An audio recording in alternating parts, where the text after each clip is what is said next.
सत्संग जी प्यार से कहना धन्यकार जी। सतगुरु की कृपा से सजे हम हैं, नहीं मोह सो गरीब करोड़ पड़े। आज का विषय है दासी आपके समक्ष आइए लेकर। आज का विषय है आत्ममंथन, जो सतगुरु माता जी ने इस समागम पर हम सभी को दिया है। बड़ा गहन विषय है। ये कोई एक दिन या एक समय के लिए नहीं है। ये विषय सारे जीवन के लिए, हमारे हर प्राणी के लिए, हर व्यक्ति के लिए, अपने आप को निखारने के लिए, अपने आप को समझने के लिए। पहले तो हम समझे आत्ममंथन का अर्थ क्या है। आत्ममंथन का अर्थ है अंतःकरण में अनेक भावनाओं और वृत्तियों का एक साथ मंथन, और किसी भी विषय पर गहनता से विचार करना। यह है आत्ममंथन। खुद को समझना, खुद का परिचय खुद से करवाना, और खुद को अपना इंट्रोडक्शन खुद ही देना। जब हम इस संसार में आए थे तो हमारे पेरेंट्स ने हमें बताया, ये लोगों ने बताया, ये आपके माता हैं, ये फादर है, ये मदर है, ये भाई है, ये अनेक रिश्तेदारों का नाम लेकर सबका परिचय करवाया, लेकिन खुद का परिचय खुद से नहीं करवाया। खुद का परिचय खुद से करवाने के लिए एक ही जगह है, वो है सतगुरु का द्वार। सतगुरु ही है जो आपको खुद का परिचय खुद से करवाते हैं और इसी का मार्गदर्शन भी करते हैं। सत्संग। अब जैसे कहते हैं मंथन, आत्ममंथन।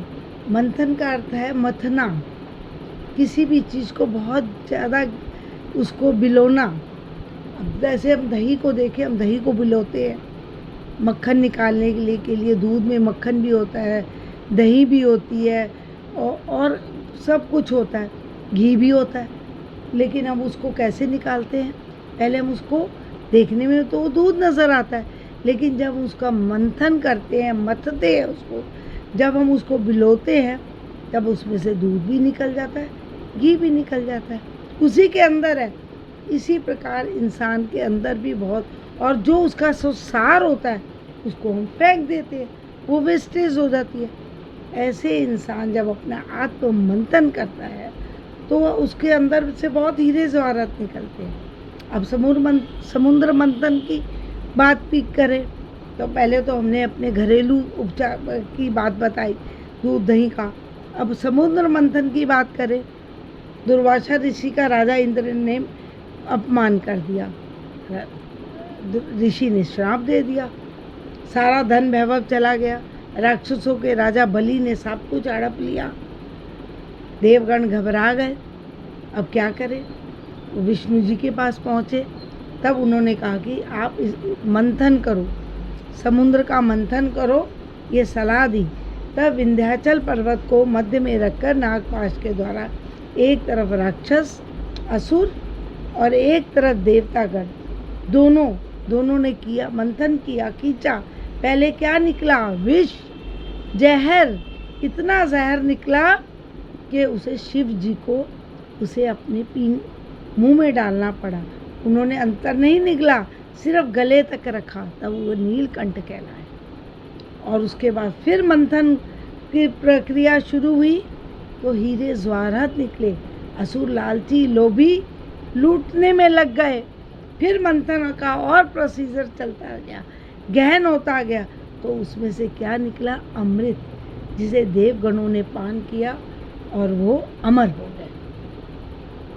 सत्संग। इसी प्रकार जो हम स्वयं का मंथन भी बहुत जरूरी है हर प्राणी के लिए, चाहे वो ज्ञानी है चाहे वो ज्ञानी नहीं है। संसार के हर जीवात्मा के लिए स्वयं का मंथन रोज करें। मंथन करने से क्या होगा? परिष्कृत हो जाएंगे, निखरने के लिए, सुंदर बनने के लिए। पता चलता है कि मैं कितना नकली हूँ, मैं कितनी असली हूँ, मैं कितना झूठ हूँ। पक्का हीरा बनना है ना हमें। अगर हमें पक्का हीरा बनना है, एक कोहिनूर बनना है, तो मंथन तो करना ही पड़ेगा। खुद से परिचय खुद को करवाना ही पड़ेगा। चिंता शंका क्यों करते हो?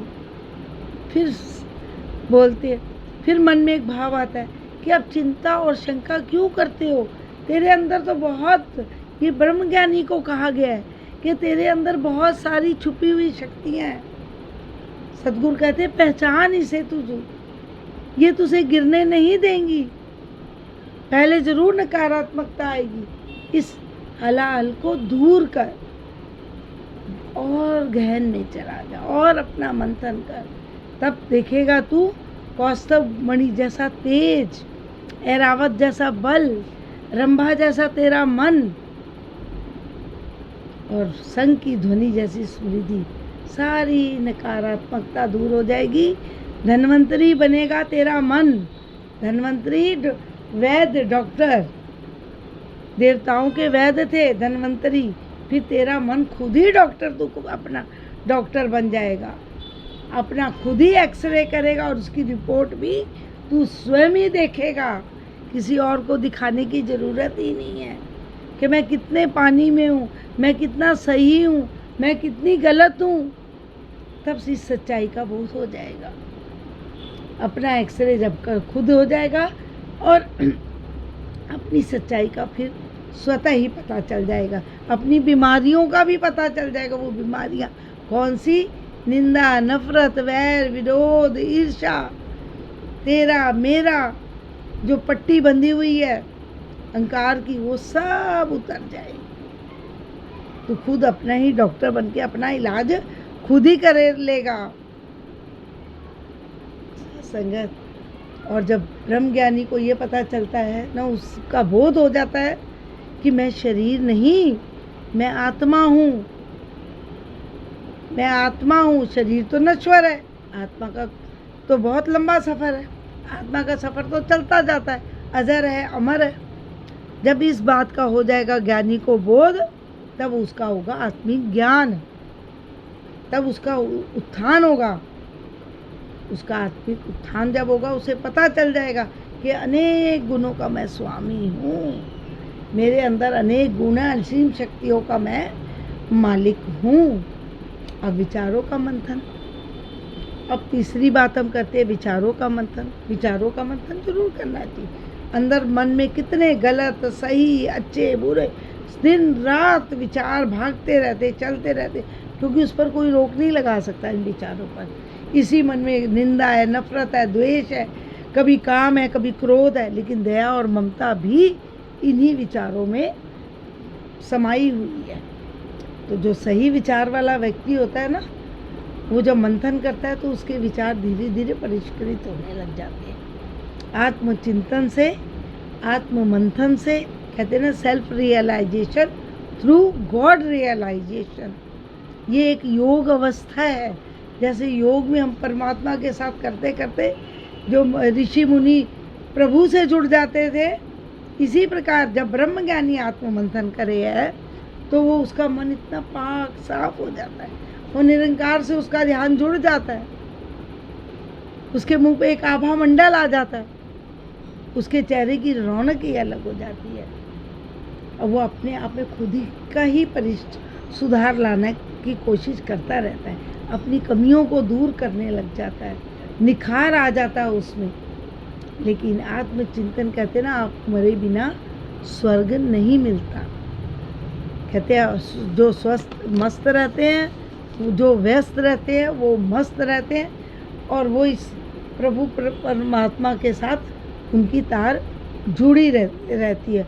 जो आत्म मंथन करने वाला कभी किसी का बुरा नहीं करता, क्योंकि उसके अपने आप में वो अपने आप को सही गलत उसे स्वयं को पता होता है। मैं कहाँ गलत हूँ, मैं कहाँ सही हूँ, मैं किसके बारे गलत सोच रहा हूँ, किसके बारे सही सोच रहा हूँ, तो वो खुद को ही ठीक कर लेता है। उसे सही गलत का ज्ञान हो जाता है, इसलिए वो अच्छा करता है तो खुद को शाबाशी दे देता है, बुरा करता है तो निरंकार से प्रति समर्पित होकर माफ़ी मांग लेता है। कहते हैं ना, कबीर मन निर्बल भया, जो गंगा का नीर, पाछे पाछे हरि पे फिरे, कहत कबीर कबीर। आत्मचिंतन से पवित्र ज्ञान की गंगा अंदर प्रवाहित होने लग जाती है, मन एकदम पाक साफ हो जाता है। आत्मा और मन से जुड़े मंथन से आत्मा और मन से जुड़े हुए सवालों का उत्तर मिलता है। क्या चाहिए मुझे? इंसान खुद का ही प्रश्न है, मुझे क्या चाहिए, बाहरी सुख या आंतरिक सुख? अगर मुझे खाली बाहरी सुख मिलेंगे, आंतरिक सुख नहीं है, तो कोई फायदा नहीं है, कोई खुशी सार्थक नहीं है, उसका लाभ नहीं है। लेकिन जब आंतरिक सुख होगा तो बाहरी सुख स्वतः ही अच्छा लगने लगेगा, उसमें चार चांद लग जाते हैं, सोने पे सुहागा हो जाता है। जब आंतरिक सुख हो जाता है ना, तो बंदा खुद ही, इंसान, ज्ञानी, सहज, सज्जन, मित्र जो भी है, एकदम सहज, सुंदर, आनंद में शांत स्थिर हो जाता, कोई छटपटाहट नहीं, एकदम आनंद की लहर दौड़ने लगती है। हमारे अपने उद्देश्य का पता लगता है, मैं इस धरती पर आया क्यों? क्या खाना पीना और बाहरी दुनिया के सुख ही मेरा उद्देश्य है? नहीं, ये मेरा उद्देश्य नहीं है। जब मंथन करते तब पता चलता है ये मेरा उद्देश्य नहीं है। सद्गुरु का जब सहारा लेते हैं तब पता चलता है मेरी मंजिल कौन सी है। तब मंथन करते तो जो आनंद आता है वही जानता है, करने वाला ही। बाबा जी ने एक बार बताया था अपने विचारों में कि अपना मूल्यांकन स्वयं किया करें। जैसे हम बीपी अपना टेस्ट करने की मशीन होती है, पता चल जाता है मेरा बीपी कम है या ज़्यादा है। शुगर टेस्ट करते एक मशीन होती है, पता चल जाता है मेरी शुगर कितनी है। और कुछ भी ऐसे कई इंस्ट्रूमेंट हैं जो कि हम अपने बॉडी को अंदर में वो चेक करते रहते हैं। ऐसे ही खुद को चेक करने के लिए सद्गुरु ने इतना बड़ा इंस्ट्रूमेंट, निरंकार रूपी इंस्ट्रूमेंट दिया है। इस इंस्ट्रूमेंट 24 घंटे हर पल हर क्षण मेरे साथ है। अपना परीक्षण खुद कर ले, अपना मूल्यांकन हम खुद कर ले, अपनी चेकिंग हमें खुद कर लेनी चाहिए। पता चल जाएगा कि कितने पानी में हैं हम। और भक्ति में अब आगे बताते हैं कि भक्ति में मंथन जरूरी है, क्योंकि मंथन से ही मिटती प्रभु से दूरी है। भक्ति करने वाले को पता चल जाता है, जब वो मंथन करता है ना भक्त, तो उसे पता चल जाता है मैं अपनी भक्ति में साधक हूँ या बाधक हूँ। ये पता उसे स्वयं तब चलता है जब वो अपना आत्म चिंतन करता है, मैं किस तरह का इंसान हूँ,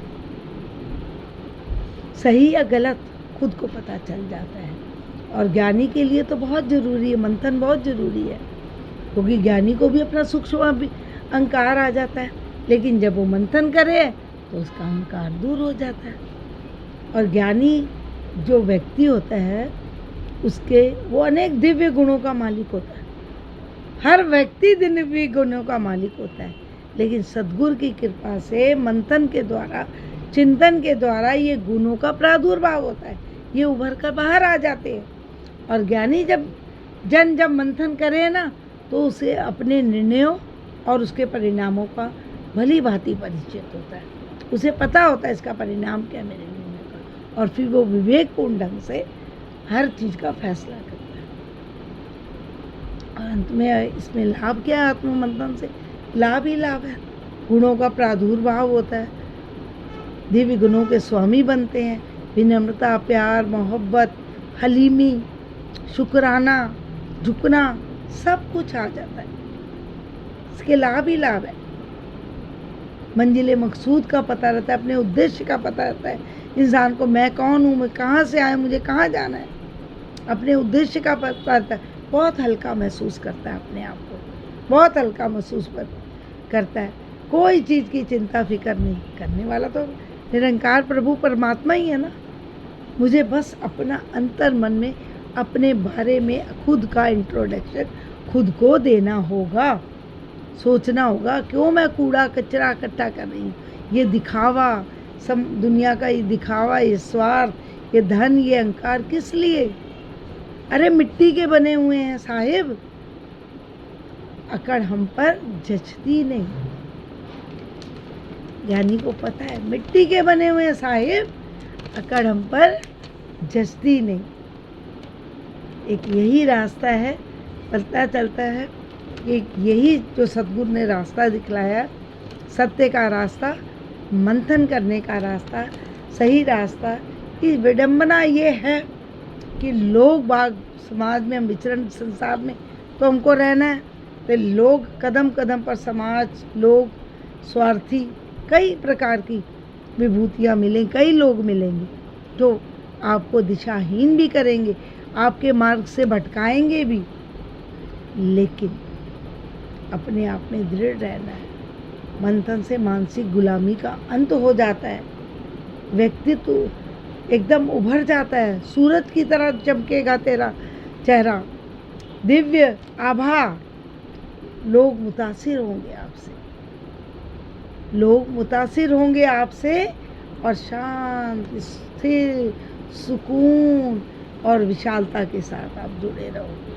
आत्ममंथन करने के इतने लाभ है, कोई भी करके देख लो, आनंद ही आनंद है, भक्ति का भी भरपूर आनंद है। सद्गुरु की कृपा से यही मांगे, सच्चा पातशाह हमें भी तौफीक दे कि हम भी हर पल अपना मंथन करें। रोज़ रात को सोए तो मंथन करें, सारे दिन में मैंने क्या गलत किया है तो माफ़ी मांग लें, सही किया है तो बोलें शुक्राना करते हैं। और सुबह उठे तो भी निरंकार से अरदास करें, सच्चा पातशाह मुझे सही रास्ते पर चलाई। और मंथन करते वक्त चेहरे पर एक मुस्कुराहट हो, चेहरे पर एक रौनक हो, ताकि मैं मंथन किया है, मैं सही रास्ते पर ही चलता हूँ। जाने अनजाने गलती होगी तो माफ़ी मांग ले, कोई बात नहीं। अपने आप को एकदम सुरखुरू कर ले, आत्मा सुरखुरू हो जाएगी। जैसे निरंकार से मांगे, सच्चा पातशाह तेरे दर के मंगते हैं, तेरे दर पर झोलियाँ बैठाए बैठे हैं, तेरे प्रति ही समर्पित है। हे दाता, एक बड़ी सुंदर बात याद आई। किसी के घर कोई गया, वहाँ बिल्ली कुत्ता एक साथ बैठे थे। उसने कहा इन दोनों का तो कोई जोड़ ही नहीं है, ये कैसे एक साथ बैठे, ये तो दुश्मन है एक दूसरे के। तो उन्होंने बताया कि इनको पता है कि इनका मालिक एक है, हर पल इनके साथ रखता है और ये इनसे बहुत प्यार करता है। वो एक पशु होकर एक साथ पे एक स्थान पर बैठ सकते हैं, क्योंकि उनको इस बात का इल्म हो गया। क्या इंसान को इस बात का इल्म नहीं है? सद्गुरु कहते क्या तुम्हें इल्म नहीं है? तुम्हारा मालिक एक है, ये निरंकार रचयिता, सारे ब्रह्मांड का स्वामी, सबका मालिक ये निरंकार प्रभु है। ये हर पल हमें देख रहा है और ये हमसे बहुत प्यार करता है। जब ये भाव मन में उत्पन्न हो जाएंगे, जब इसका मंथन करने लगेंगे, तो स्वतः ही कोई बुरा नहीं लगेगा। तो आत्मा एकदम पुरसुकून, हल्की होकर बड़ी सुरखुरू होकर विचरण करेगी। बड़ी सुंदरता, सहज सरलता जीवन में, भक्ति का भी आनंद आएगा और इस धरती पर जीवन जीने का भी आनंद आ जाएगा। कृपा करो, रहमत करो, यही अरदास करें अपने लिए भी और सबके लिए। धन्यवाद जी।